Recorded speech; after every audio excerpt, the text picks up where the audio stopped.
함께 말씀 나누도록 하겠습니다. 이제 요한계시록 정리하는 시간 이제 5번째고, 그러니까 2021년 1월 13일 날 요한계시록 시작했으니까 2023년 되기 전에 마치겠죠. 생각을 하고 있습니다. 그래서 지금 이제 제가 계속 나누고 싶은 것은 요한계시록의 주제는 이기는 삶이라는 것입니다. 우리가 그리스도인들의 삶이 이기는 삶에 대해서 말씀하시는 것이 요한계시록의 주제다. 어떤 두려워하라는 것도 아니다. 물론 경고의 말씀이 있고 깨어있으라는 말씀이 있지만 요한계시록의 주제는 이기는 것이다. 그리고 결론이기도 하죠. 요한계시록의 목적은 그것을 읽는 사람들이 영원한 하나님 나라를 소망하고 그리고 이 땅을 살아가게 하기 위해서 주신 것이죠. 종말론의 견해를 계속 나누고 있습니다. 승리의 관점과 보편적 관점을 일단 제가 나누는데, 승리의 관점은 종말론에 대해서 나와 있는 대표적인 메시지 마태복음 24장과 다니엘과 계시록이 어떤 부분은 이미 역사 가운데 성취된 부분이고, 성취된 부분 안에서 우리가 교훈을 받는 것이고, 그리고 어떤 부분은 아직 성취되지 않는 영역이 있다. 이것을 나누어서 생각하는 관점이 승리의 관점, 부분적 과거주의 견해입니다. 또 미래주의적 견해 보편적인 관점은 많은 교회가 실은 이것을 많이 생각하는데, 실제로 신학자들은 이 보편적 관점이 더 많다라고 실은 말할 수는 없어요. 신학자들 사이에서는 이 승리의 관점이나 보편적 관점을 서로 고르게 가지고 있다고도 할 수 있습니다. 다만 많이 사람들에게 소개되기를 이 보편적 관점이 더 많이 소개되고 있을 뿐이죠.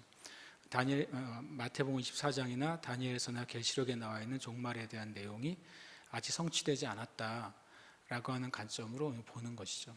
저는 계시록이 이 승리의 관점, 부분적 과거주의 견해라고 저는 이제 보고 여러분에게 말씀을 드리고, 그리고 어느 정도는 저는 그것이 옳다고 생각을 합니다. 왜냐하면 지난 말씀을 통해서 이미 성경 안에서 이루어지고 있는 것을 말씀하셨다는 것을 우리가 확인을 해봤습니다.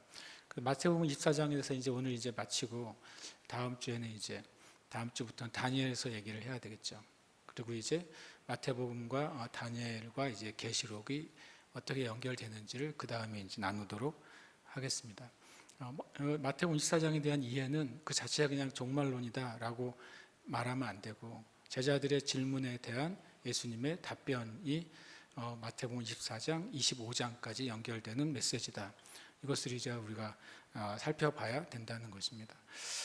그리고 마태복음 24장에 대한 이해는 예수님의 답변이 3가지라는 것이죠. 질문이 3가지이기 때문에 답변도 3가지라는 거예요. 첫 번째 질문은 어느 때 이런 일이 있을 것이냐, 주님의 임하실 때 어떤 징조가 있겠느냐, 세상 끝에는 어떤 징조가 있겠느냐. 이것이 3가지 제자들의 질문이었고, 예수님의 답변은 그에 대해서 이제 나오고 있는 것이죠. 첫 번째 어느 때 이런 일에 대한 답변은 뭐냐면 어느 때는 주 70년인 것이죠. 제자들 자체가 어느 때라는 말을 말세를 상정하고 한 질문이 아니라 예루살렘 성전이 무너지는 때가 언제입니까? 라고 질문한 것이고, 그래서 그것에 대한 답은 주 70년에 이루어질 일, 그리고 그 전에 나타날 현상과 징조들 주님이 말씀해 주셨고, 그것은 그대로 역사 가운데 성취됐다는 사실을 제가 그동안 일종의 말씀을 통해서 증명을 해드렸습니다. 이런 일은 바로 성전 파괴를 말하는 것입니다. 어느 때는 말세고 이런 일은 재림이다. 이런 단어만 나오면 공식을 그렇게 가지게 되는데, 성경을 살펴보면 전혀 그렇지 않다라고 하는 것이죠. 그리고 두 번째 이제 질문이 주님의 임하심의 징조가 무엇이냐라는 질문이었는데, 그것에 대한 답은 이제 지난주까지 우리가 마쳤는데, 첫 번째로는 주님의 임하심이 재림을 뜻하는 것이 아니다. 왜냐하면 이 마태복음 24장에 제자들이 질문할 때 그들은 아예 재림이란 개념이 없었다는 말씀을 드렸어요. 재림이란 개념이 없는데 어떻게 재림에 대해서 질문을 하겠습니까? 그래서 이것은 재림에 대한 질문이 아니고, 이 제자들의 개념에 있어서는 예수님이 왕으로 등극하시는 것이 언제입니까? 이런 식의 개념이었어요.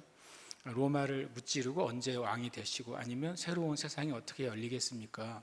이런 식의 질문이었는데, 주님은 재림이 아니라는 것을 전제로 예수님의 왕 되심이 주님의 임하심이고, 그리고 놀랍게도 그때의 징조는 예수님이 정치적인 메시아가 되는 것이 아니라 예수님이 십자가에서 죽으시고 또 부활하시고 승천하시는 그 일련의 사건이 바로 주님의 임하심의 징조라고 말씀을 하십니다.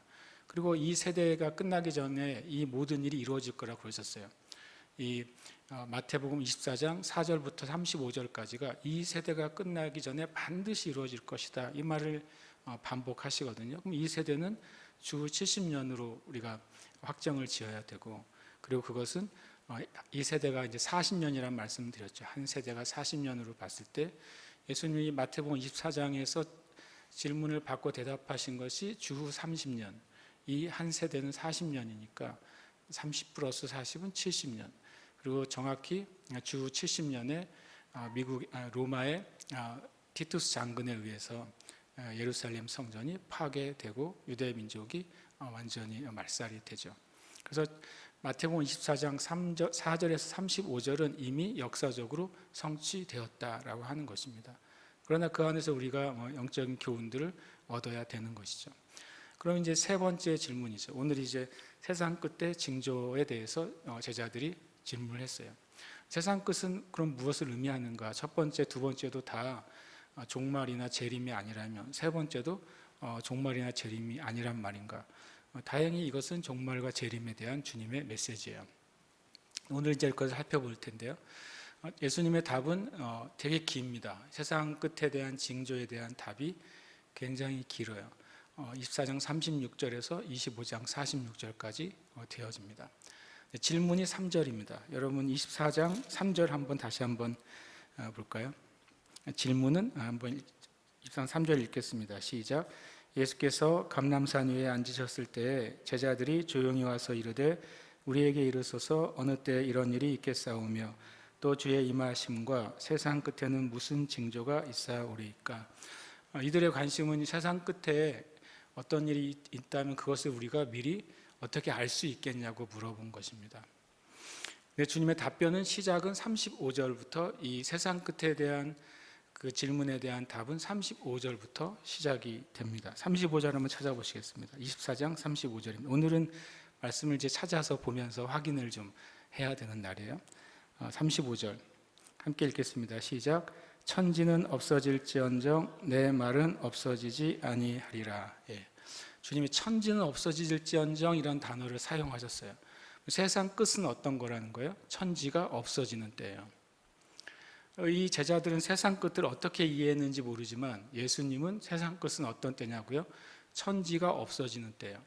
이 말씀이 재미있게도 천지는 없어질지언정 내 말은 없어지지 않을 거라고 말씀하셨잖아요.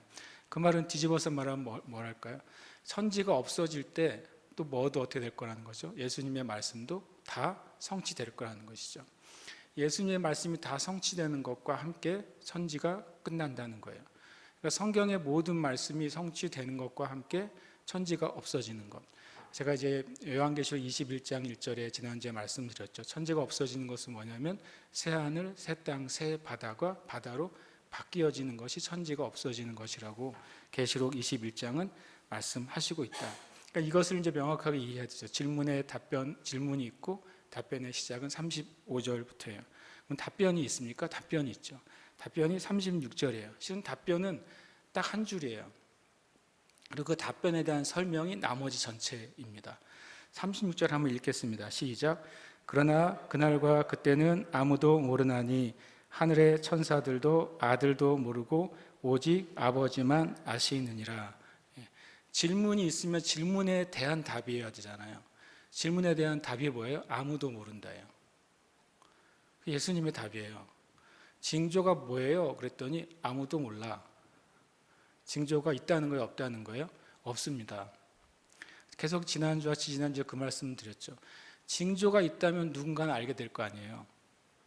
그래서 아무도 모른다는 것 전제 안에는 물론 앞에 있는 다른 것들의 징조는 있었어요. 그러나 세상 끝에는 징조는 없어요.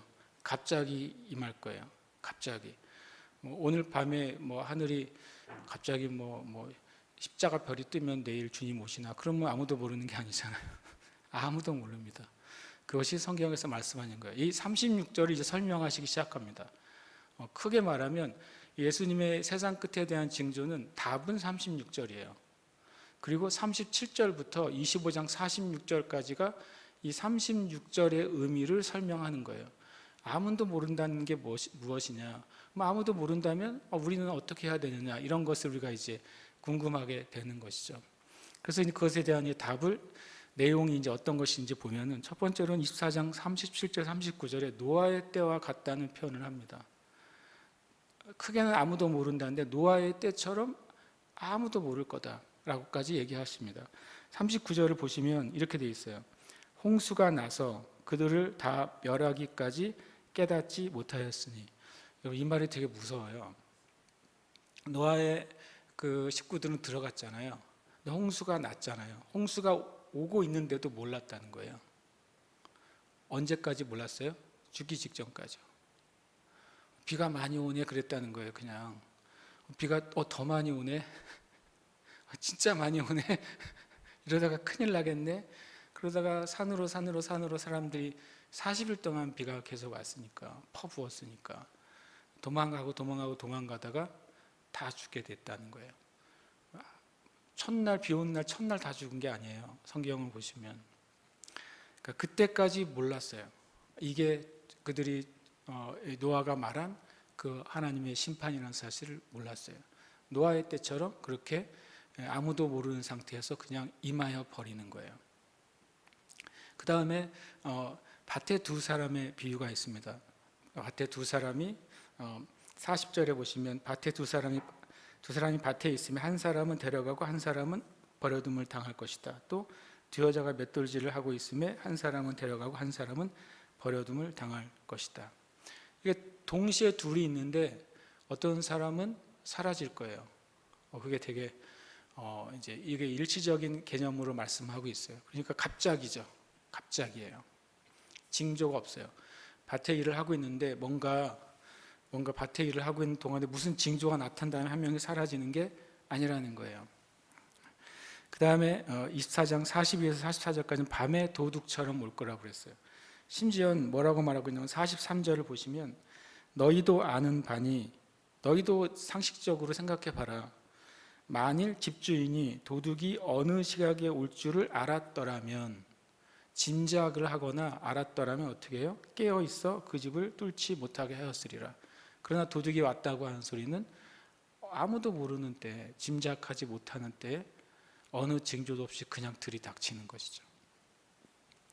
그 다음에 24장 45절에서 51절은 회개하는 주인이 나오게 됩니다. 주인이 이제 사람들 충성되고 지혜 있는 종이 어떤 누구인지를 이제 나중에 살펴보게 됩니다. 그리고 나중에 그 모든 소유를 맡긴 다음에 갑자기 다시 나타나죠.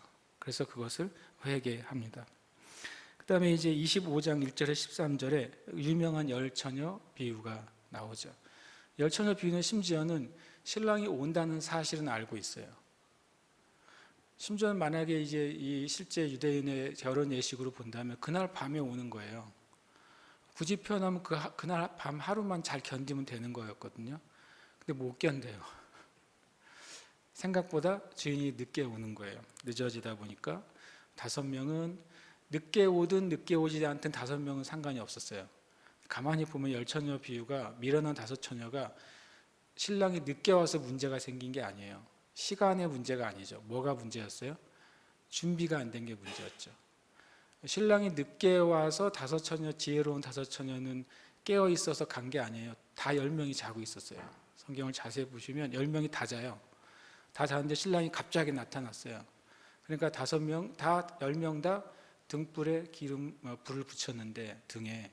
그런데 가다 보니까 5명은 뭐가 없는 거예요? 기름이 준비가 안 된 거예요. 그래서 못 들어가죠. 그 다음에 이제 그 유명한 달란트 비유가 우리가 달란트 비유 이것은요 종말 비유예요. 종말. 달란트 비유는 그냥 우리의 일상 신앙생활 비유가 아니에요. 종말의 비유예요. 달란트 비유가 있으면 5달란트, 2달란트, 1달란트를 맡기고 떠난 다음에 어느 날 도착을 하시죠. 그래서 그것에 대해서 다시 이것도 회개하게 됩니다. 그 다음에 이제 꽤 길죠. 이것도 양과 염소의 심판에 대한 이야기입니다. 31절에 보면 인자가 자기 영광으로 모든 천사와 함께 올 때에 자기 영광의 보좌에 앉으리니, 그러면서 이제 심판이 시작돼요. 모든 민족을 그 앞에 모은다고 말씀하고 있습니다. 이렇게 7가지 이야기가 예수님의 그 답에 대한 설명이에요. 다시 말해 이게 답이 아니라 답은 뭐라고요? 아무도 몰라 이거였어요. 아무도 모른다는 것이 우리에게 어떤 의미를 가지는지를 7가지 이야기로 우리에게 말씀해 주고 있는 것이죠. 한 줄에 대한 설명이 이렇게 길어요. 그 말은 뭐냐면 그 안에 내용들이 몇 가지가 담겨져 있다는 거죠. 이 말씀인데 이 7가지 이야기를 가만히 보면 한 가지 제가 이제 이번에 깨닫게 된 게 약간 뭔가 차이가 있더라고요. 보시면 노아의 때와 양과 염소의 심판은 실제입니다. 실제. 노아 때 실제 있었죠. 나중에 양과 염소를 나누고 특히 25장 46절 끝에 보면 그들은 영벌에 의인들은 영생에 들어가리라. 이거는 그냥 실제 사실이에요. 그러니까 첫 번째 이야기와 마지막 이야기는 그냥 실제 진리예요. 그런데 두 번째부터 어쩌게요? 6번째 진리는 비유예요. 비유적인 진리예요. 그래서 맨 앞뒤가 실제 이야기를 담고 있죠. 그러면 노아에서부터 마지막 주님의 심판까지가 이렇게 큰 그림으로 예수님께서 설명을 해주신 거예요. 첫 번째 심판의 역사에서 시작해서 마지막 심판까지를 보여주고 있다고 할 수가 있습니다. 그러면 이제 몇 가지 정리를 좀 오늘 하려고 하는 것입니다. 이 내용을 첫 번째 내용은 뭐라고요? 아무도 모른다요. 이 예수님의 답의 첫 번째 내용은 아무도 모른다.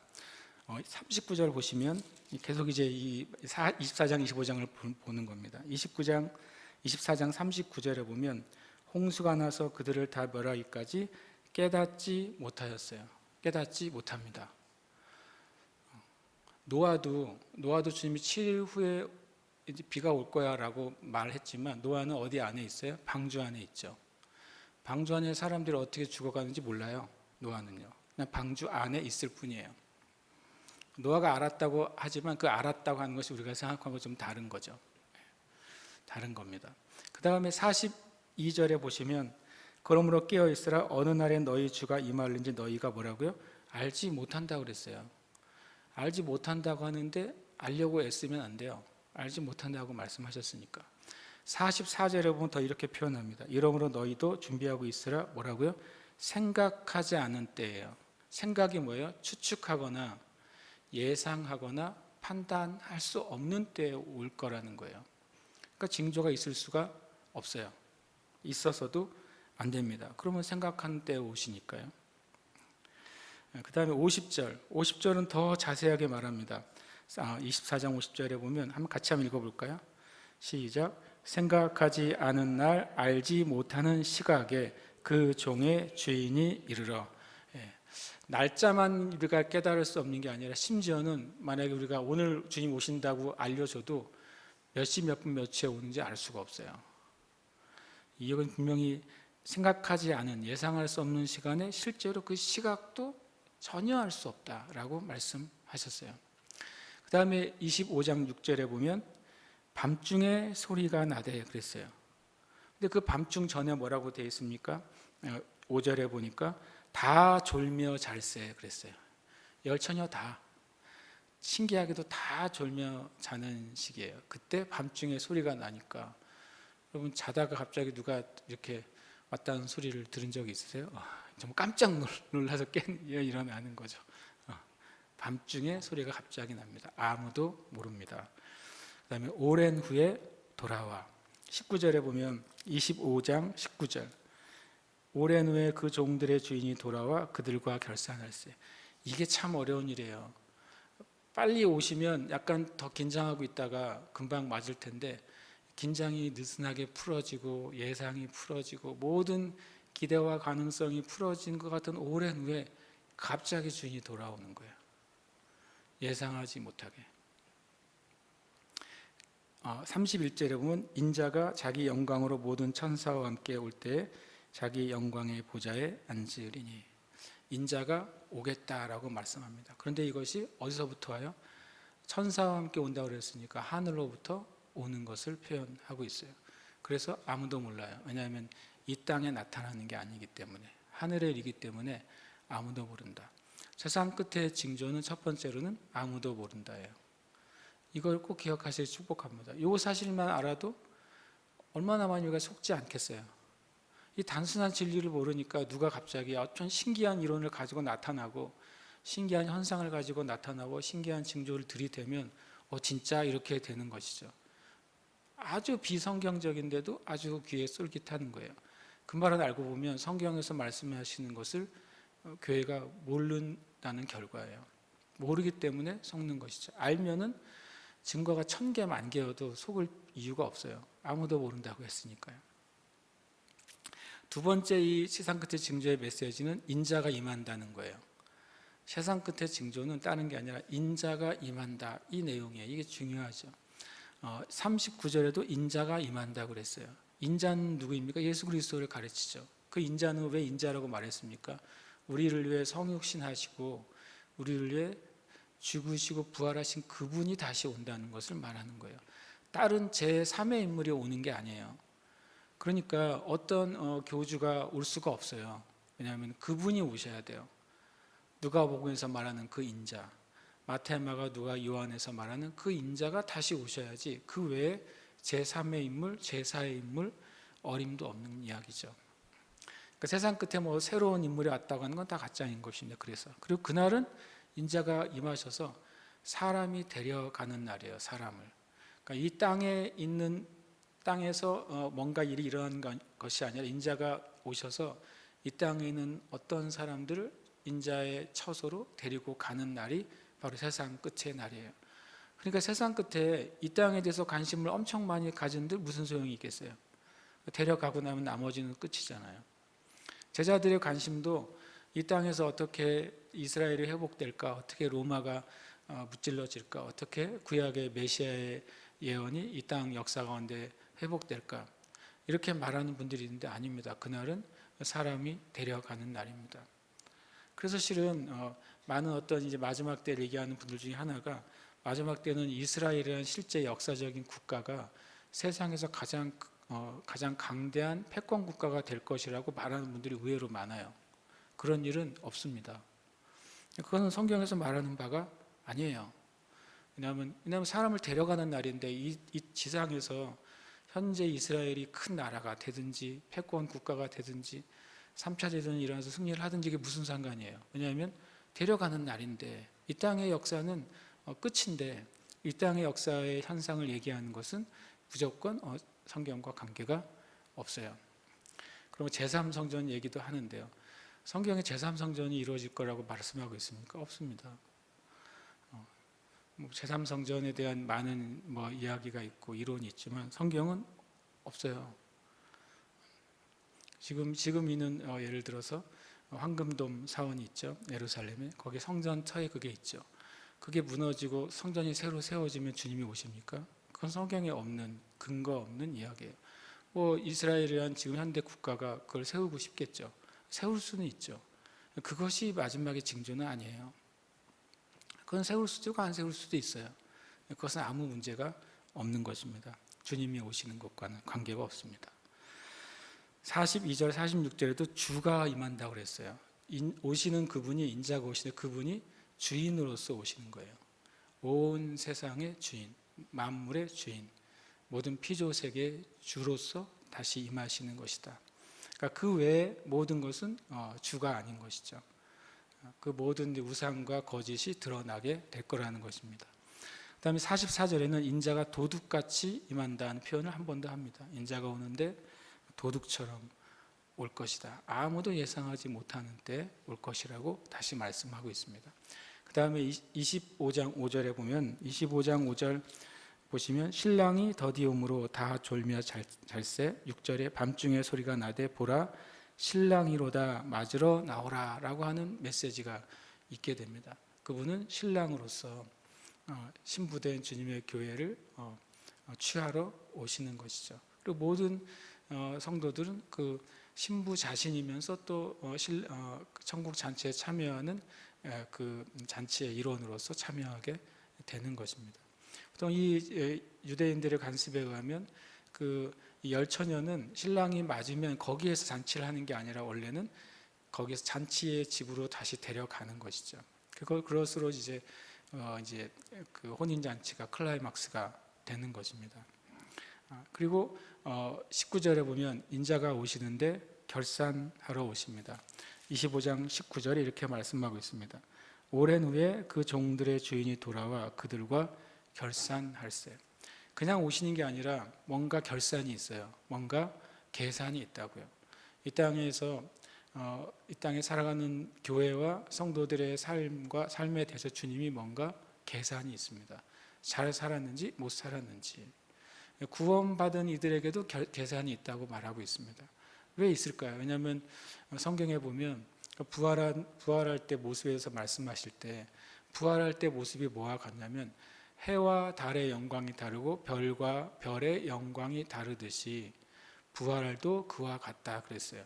영광이 다르다는 거죠. 영광을 다르다는 걸 어떻게 구별할 수 있을까요? 결산한 후에 구별이 되는 거예요. 결산했을 때 그에게 합당한 영광이 하나님의 나라에서 주어지는 것이죠. 그래서 결산이 반드시 있습니다. 그 다음에 31절에 25장 31절에는 보면 인자가 자기 영광으로 모든 천사와 함께 올 때 자기 영광의 보좌에 앉으시니, 이 인자가 올 때 영광으로 오고요. 그리고 천사들과 함께 오고 심판하러 오십니다. 이 인자가 임한다는 게 세상 끝에 두 번째 이제 메시지입니다. 이거 중요하죠. 주님이 정말로 오십니다. 근데 제가 말씀 가만히 읽다가 우리가 재림이라고 하는데 성경에 마태복음 28장 사도행전 1장에서 다시 오시리라, 온 그대로 오리라 라는 표현을 하셨지 재림이라는 표현, 다시라는 표현이 의외로 없더라고요. 왜 그런가 생각해 봤어요. 그랬더니 예수님이 이 땅에 성육신하실 때는 그분이 사람을 통해서 오셨잖아요. 사람을 통해서 오신 것이고, 우리가 흔히 재림이라고 할 때는 그분 스스로가 오시죠. 저는 이제 재림이라는 표현이 틀리진 않지만 성경적으로는 이해가 좀 필요한 것 같아요. 우리 성육신 하실 때는 성인으로 오시지 않았잖아요. 그냥 주님은 그냥 우리와 똑같은 존재로서 오셨어요. 그러나 심판하러 오실 때에는 온전한 주와 임금으로 다스리시는 분으로 오시는 것, 그렇게 이해하면 좋겠어요. 똑같은 분이 두 번 오신다, 그런 개념은 실은 아닌 거예요, 원래는요. 그 다음에 이제 이 세상 끝의 징조는, 오늘 뭐 빨리 끝나겠네요. 몇 개 안 남았으니까. 세 번째는 깨어 있으라는 거예요. 깨어 있으라. 세상 끝의 징조는 분명히 아무도 모르는데 그때는 깨어 있어야 된다. 아무도 모르고 인자가 오세요. 그런데 깨어 있으라는 것이죠. 깨어 있으라는 말이 24장 42절과 25장 13절에 두 번 나옵니다. 24장 42절에 이렇게 말씀하고 있습니다. 그러므로 깨어 있으라. 어느 날에 너희 주가 임할는지 너희가 알지 못함이니라. 알지 못하기 때문에 그럼 우리가 해야 될 태도나 것은 무엇이냐? 깨어 있는 것입니다.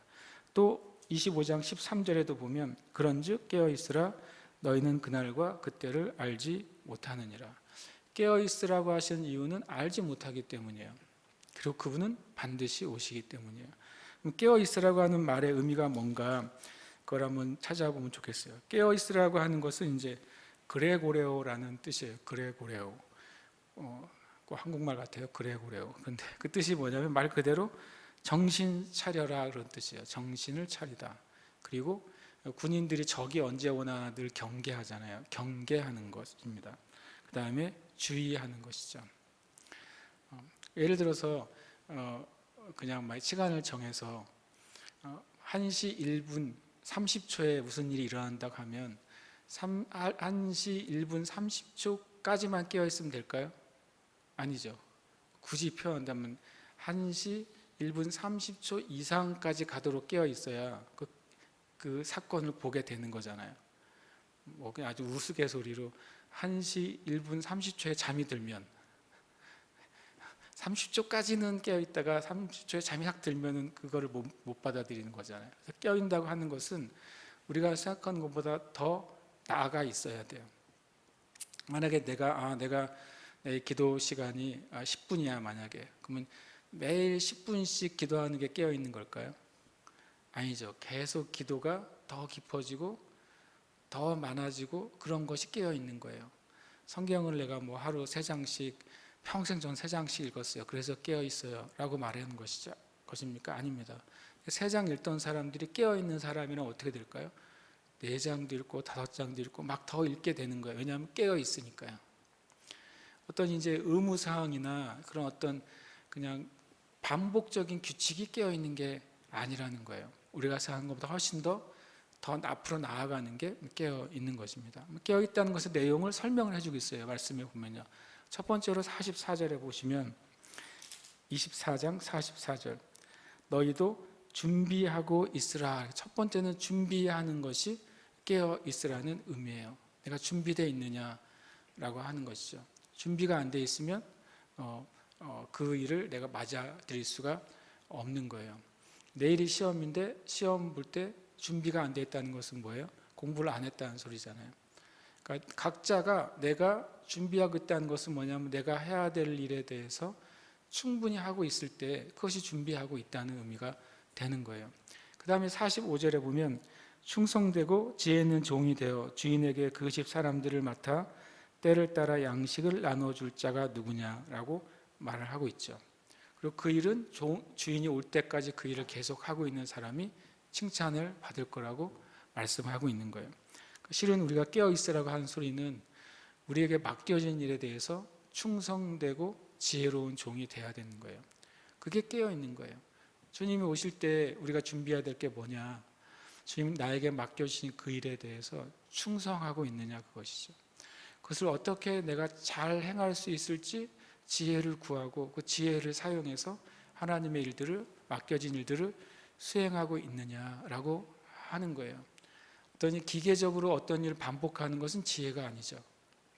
어떻게 하면 내가 더 효과적으로 더 능률적으로 더 잘할 수 있는지를 늘 생각하는 게 지혜가 되는 것이죠. 이것이 충성되고 지혜로운 종이 되는 것, 이것이 깨어있다는 의미예요. 성경 그냥 있는 그대로 명확하게 설명을 해주고 있어요. 신변을 해석할 필요도 없기도 합니다. 그 다음에 25장 4절은 등과 기름을 준비하는 것이죠. 정확하게 표현하면 4절에 보시면 25장 4절이 이렇게 되어 있습니다. 슬기 있는 자들은 그릇에 기름을 담아 등과 함께 가져갔더니 이렇게 되어 있고요. 바로 전절에 3절에 미련한 자들은 등을 가지되, 등이 있어요. 등은 있는데 뭐라고요? 기름을 가지지 않았습니다. 그럼 등과 기름이 뭘까요? 아주 쉽게 말하면 등은 우리의 외형적인 신앙의 삶이라고 생각하시면 돼요. 기름은 우리의 내적인 경건의 능력이에요. 그러니까 등은 경건의 모습이고, 그리고 기름은 경건의 능력입니다. 경건의 능력이 어디서부터 나옵니까? 참된 믿음으로부터 나오고요. 성령의 충만함으로부터 흘러나오는 거예요. 그것이 바로 우리 안에 성령과 믿음으로 충만할 때, 그때 주님 오실 때 우리가 우리의 겉으로 보이는 우리의 신앙의 삶이 진짜인 것이 증거가 되는 거예요. 그것을 준비하라고 말씀하고 있는 것이죠. 그다음에 16절은 받은 것으로 남겨야 돼요. 16절 25장 16절에 보면 각각 재능대로, 15절에 보면 각각 그 재능대로 한 사람에게는 금 5달란트를, 한 사람에게는 2달란트를, 한 사람에게는 1달란트를 주고 떠났더니, 이거 가지고 많은 우리가 묵상과 얘기를 하고 해석을 할 수 있잖아요. 1달란트가 몇 킬로그램이고 그것을 뭐 현대 돈으로 환산하면 얼마고 막 그런 계산 뭐 나쁘지는 않습니다. 그러나 이 내용의 주제는 딱 하나예요. 뭡니까? 주님께 받은 것을 가지고 남겨야 된다는 거예요. 왜냐하면 주님이 오셨을 때 뭐 할 거니까? 결산을 할 거니까. 남의 받은 것 가지고 뭐 왈가왈부하고 그거 가지고 비교할 필요가 없어요. 나에게 주어진 것을 가지고 남겨야 돼요. 그 열매가 나타나야 되는 것이죠. 만약에 내가 예배하고 찬양하는 것이 나에게 주어진 사명이라면 어떻게 하는 게 남기는 걸까요? 그 예배와 찬양이 다른 곳에도 생기도록 내가 만드는 거예요. 예배자들을 세우고 함께 예배할 사람들을 모으는 것이죠. 주님이 나에게 예배하도록 불러주셨는데, 주님 오셨는데 내가 예배하게 주신 그 달란트와 재능을 가지고 또 다른 예배자들을 키워내고 함께 예배하고 있다면 그 사람은 남기고 있는 것이죠. 뭐 그것이 재정적인 영역이든 주님이 주신 어떤 사역의 영역이든 그것은 똑같아요. 그것이 배가 되는 것, 그것이 하나님이 우리에게 맡겨주신 거예요. 우리에게 말씀에 대한 지식과 은혜를 주셨다면 자기만 알고 혼자서 가지고 있는 건 남기는 게 아니겠죠. 그걸 다른 사람들을 가르치고 양육하고 제자 삼고 다시 일으키는 것이 남기는 거라는 것이죠. 받은 것으로 남겨야 돼요. 받지 않은 것 가지고 남기라고 말씀하신 적이 없어요. 받은 것 가지고 남길 때 그게 깨어 있는 것이죠. 그러니까 여러분에게 주어진 그것을 최선을 다해서 열매가 나타나도록 살아가는 게 실은 마지막 때 우리가 가지고 있어야 될 엄청난 중요한 태도인 것입니다. 그 다음에 40절에 주님이 이런 말씀을, 이게 중요한 마지막 태도죠. 임금이 대답하여 이르되 내가 진실로 너희에게 이르노니 너희가 여기 내 형제 중에 지극히 작은 자 하나에게 한 것이 곧 내게 한 것이니라 하시고. 자, 놀랍죠. 여기 있는 형제들이에요. 이 말씀을 직접 들은 제자들은 다른 제자들을 섬기는 사람이 되어야 되는 거예요. 또 이 말씀을 나중에 들은 초대교회 성도들은 같이 있는 그 성도들을 내가 섬기는 자가 되어야 되는 거예요. 그 뒤에 어디서든지 이 복음이 전해지고 이 마태복음 24장 25장 말씀을 듣는 자들은 함께 듣는 그 사람들 중에 연약한 사람들을 내가 섬기고 있는가. 그리고 섬기는 삶이 바로 세상 끝에 대한 우리의 합당한 태도가 되는 것이죠. 그 세상 끝에 대한 관심은 실은 징조에 대한 관심이 아니라 알고 보면 내 자신에 대한 관심이에요. 내가 하나님 앞에 바로 서 있는가? 내가 나에게 맡은 바 임무에 책임을 다하고 있는가? 내가 사랑하고 있는가? 이것이 마지막 때에 대한 주님의 메시지지, 무슨 징조가 있을 거야, 어떤 일이 벌어질 거야, 어떤 전쟁이 있을 거야, 어떤 거짓 선지자가 나타날 거야, 이런 어떤 정치 체계, 경제 체계 이런 것들에 대한 관심을 갖는 것이 마지막 때에 대한 우리의 자세나 주님이 요청하시는 것이 아니에요. 주님의 요청은 우리 자신에게 있어요. 우리 자신이 주님 앞에 어떤 태도로 있느냐가 주님이 마지막 때에 대한 주님의 메시지인 것이죠. 마지막 메시지는 오랜 후에 반드시 오신다. 제가 이 문장을 만들면서 고민 많이 했는데, 이 세상 끝의 징조에 대한 주님의 메시지는 오랜 후에 오시지만 반드시 오신다는 거예요. 이게 오랜 후가 굉장히 길어졌죠. 실제로 주님 놀랍게도 오랜 후라는 걸 주님 말씀을 하셨는데 이때 교회들이 그걸 캐치하지 못했어요. 보시겠습니다. 24장 48절에 보시면 그 책망받는 종들이 이런 생각을 했어요. 만일 그 악한 종이 마음에 생각하기를 주인이 더디어 올 거야 라고 생각했다는 거예요. 천천히 오실 거야. 그러면서 그 안에는 뭐가 있냐면 계속해서 미뤄질 거라는 어떤 기대감이 있는 거예요. 그러나 그 기대는 언젠가는 끝나는 거죠. 더디 오리라고 예상하는 것이 끊어지게 될 거예요. 만약 이렇게 이제 21세기까지 됐어요. 그리고 많은 여러 가지 사람들이 증거들을 가지고 주님 올 때가 됐다고 막 얘기하는데 그런 아주 그냥 클라이막스 같은 상황들이 확 지나갔어요. 만약에 몇 년 후나 몇십 년 후에 그러면 사람들이 주님이 더 한참 후에 오시려나 보다, 많은 사람들이 생각하고 있으면 그때 오실지도 몰라요. 이게 성경의 메시지니까 더디 오리라라고 생각할 때 와버리셨어요. 그 다음에 25장 5절은 실제로 재밌는 표현이 더디 오므로라고 돼 있어요. 계속 길어지고 있는 거죠. 계속 길어져요. 오셨으면 하는데 안 오는 거예요. 여러분 생각해 보세요. 어떤 성도들이 주님이 좀 빨리 오셨으면 기대했겠어요? 첫 번째 1세기에 네로나 베스피아니 황제나 이런 많은 황제들이 기독교인을 박해할 때 주님이 좀 빨리 오셨으면 좋겠다고 생각하지 않았겠어요? 또 누가 빨리 오시기를 바랬겠어요? 현대에서도 핍박받는 그리스도인들이 주님 좀 빨리 와주세요라고 기대하지 않았겠어요? 아마 지금 정말 우리가 봤을 때 중국의 지하교회나 북한의 지하교회나 무슬림권에 있는 지하교회는 성도들의 심정이 어떻겠어요? 주님 오늘이라 좀 왔으면 좋겠어요. 이런 심정 아니겠어요? 근데 더디 오시는 거예요, 주님이. 성경은 주님이 더디 오시는 것처럼 보이는 이유가 뭐라고 분명히 말씀하세요. 하나님 아버지의 마음은 정말 한 영혼이라도 더 구원받기를 원하시기 때문에 우리가 보기엔 더디 오시는 것이죠. 그 하나님은 정말로 그냥 빨리 와서 이 이 악한 세상을 끝내길 원하시는 게 주님의 마음이 아니라 정말 영혼들이 구원받기를 원하시는 것이 주님의 마음이라는 거예요. 그 다음에 25장 19절에 뭐라고 말하냐면 오랜 후에라고 표현합니다. 오랜 후에. 그래서 참 재미있는 표현이죠. 오랜 후에 그 종들의 주인이 돌아와. 그래서 오랜 후에입니다. 그래서 초대교회 성도들이 이 25장 19절을 오랜 후를 몇 년 후라고 여겼을진 잘 모르겠어요. 그러나 최소한 마태복음 24장이 기록된 이후에 진짜 오랜 후가 지나고 있어요. 그리고 그 후에 우리가 살아가고 있어요. 그런데 이제 제가 그랬잖아요. 오랜 후에 반드시 오세요. 문제는 25장 32절에 보시면 모든 민족을 그 앞에 모으고 각각 구분하기를 목자가 양과 염소를 구분하는 것 같이 하여라고 그래요. 반드시 오시고 심판하십니다. 46절 한번 읽어볼까요? 25장 46절 마지막 절인데요. 함께 읽겠습니다. 시작. 그들은 영벌에 의인들은 영생에 들어가리라 하시니라. 이것이 주님의 그 세 가지 질문에 대한 마지막 답변의 마지막 구절이에요. 영생만 있는 게 아니에요. 영벌이 있어요. 예수 믿고 영생하지만 예수 안 믿으면 영벌에 들어가요. 영원한 형벌, 영원한 심판. 이것이 성경에서 말씀하시는 너무 중요한 진리인 것이죠. 오늘 이 말씀을 좀 들으시고 어떻게 보면 그냥 간단한 정리 4가지를 했는데 그걸 꼭 기억하시기를 축복합니다.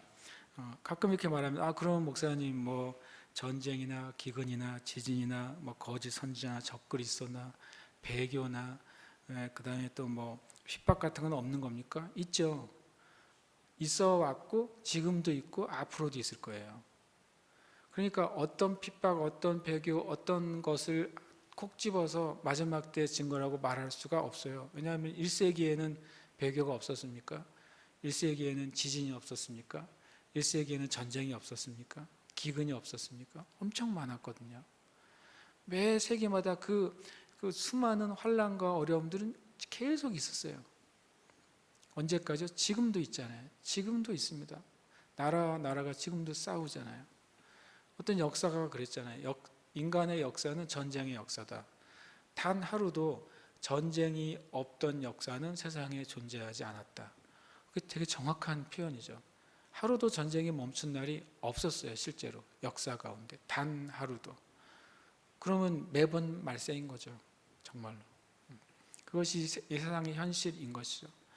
어떤 나라도 엄청 부강해질 때 한 나라는 기근으로 수백, 수천, 수십만이 죽어갑니다. 어디는 굉장히 평화롭게 휴가를 즐길 때 반대편에서는 엄청난 큰 사고들이 일어나서 수많은 사람들이 죽어가요. 그러니까 이 지구라는 그곳이 얼마나 많은 일들이 동시에 발생하는지 우리가 생각한다면 어떤 한 가지 사건으로 이게 말세야, 이게 징조야 이렇게 말하면 오히려 그 모든 것을 보고 계신 하나님 보시기에 안타까운 거죠. 그 징조를 보지 말고 네 자신이 깨어있느냐, 성령 안에서 깨어있느냐, 깨어서 기도하고 있느냐, 또 사랑하고 있느냐, 너 자신에게 주어진 그 책임과 책무에 충성되게 지혜롭게 주님 앞에 살아가고 있느냐, 그것을 주님께서 보시고 말씀하시는 것입니다. 그래서 오늘까지 24장은 일단 이제 결론을 내렸습니다. 그럼 다음 주부터 이제 다니엘서에 또 엄청 알 수 없는 수많은 이제 미래에 대한 메시지가 있는데 또 마태복음 24장처럼 여기저기 뜯어보면 다 또 우리가 알 수 있는 말씀으로 되어 있어요. 말 수 없으면은 적어주지 않으셨겠죠. 다음 주에는 이제 다니엘서 말씀을 가지고 우리가 함께 또 종말에 대한 관점을 한번 살펴보도록 하겠습니다. 우리 함께 이제 기도할 텐데요. 이 말씀이 정말 되게 좋습니다. 계시록을 보면서 이 말씀처럼 힘이 되는 말씀이 없더라고요. 내가 이거를 여러분이 매일 선포했으면 좋겠어요. 이 문장 자체가 선포의 문장이잖아요. 한번 같이 이 시간 말씀 선포하겠습니다. 그들이 어린 양과 더불어 싸우려니와 어린 양은 만주의 주시요 만왕의 왕이심으로 그들을 이기실 터이요 또 그와 함께 있는 자들 곧 부르심을 받고 택하심을 받은 진실한 자들도 이기리로다. 아멘. 여기에 그 함께 있는 자들, 또 진실한 자들, 여기에 저 여러분의 이름을 넣어서 한번 우리가 선포하고, 주님, 제가 마지막 때에 믿음으로 서 있겠습니다. 마지막 때 깨어 있겠습니다. 마지막 때에 주님 맡겨주신 사명에 충성하겠습니다. 마지막 때에 사랑하는 자로 살아가겠습니다. 이렇게 고백하고 기도하는 시간 갖겠습니다. 함께 읽겠습니다.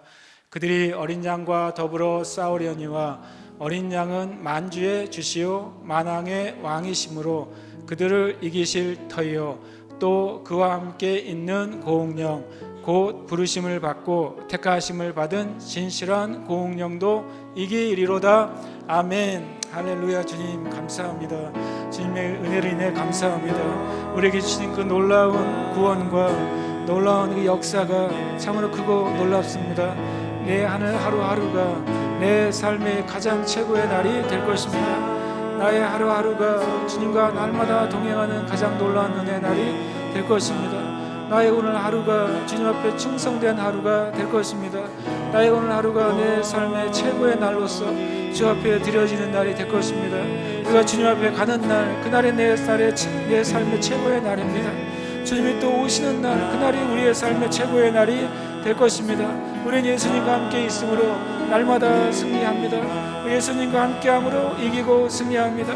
주님 우리와 함께 하심으로 절대 우리는 패하지 않습니다. 주님의 말씀 가운데에서 예수님이 승리자이시고 예수님과 함께인 자들도 승리자라고 말씀하셨습니다. 세상에 있는 그 어떤 것, 마귀에게 속한 어떤 것, 하나님 마귀에게 속한 어떤 힘과 능력과 그 어떤 것이라도, 위협이라도, 환난이라도, 핍박이라도 주님과 함께 이들을 이길 수 없으며 넘어뜨릴 수 없으며 뛰어넘을 수 없습니다. 우리에게 그 은혜를 허락해 주셔서 감사합니다. 우리는 주 예수 그리스도 함께 있음으로 이긴 자요, 승리자요, 하나님 정복하는 자로 살아갑니다. 주님의 은혜 가운데 서게 하여 주시옵소서. 이 땅의 교회와 성도들이 다시 한번 요한계시록의 말씀을 통해, 마태복음 24장의 말씀을 통해, 다니엘서의 말씀을 통해 하나님 두려워하는 자리에 있는 것이 아니라, 절망한 자리에 있는 것이 아니라, 피하는 자리에 있는 것이 아니라 오히려 하나님이 정하시고 놀라운 은혜 앞에 서서 믿음으로 주님을 찬양하고 경배하고 더 전진하며 나아가는 은혜가 있도록 축복하시고 역사하여 주시옵소서. 우리의 마음과 영을 새롭게 하여 주시옵소서. 은혜 위에 은혜를 더하여 주시옵소서. 하나님께 감사와 찬양 올려드립니다. 우리에게 말씀을 깨닫게 하시니 감사드립니다.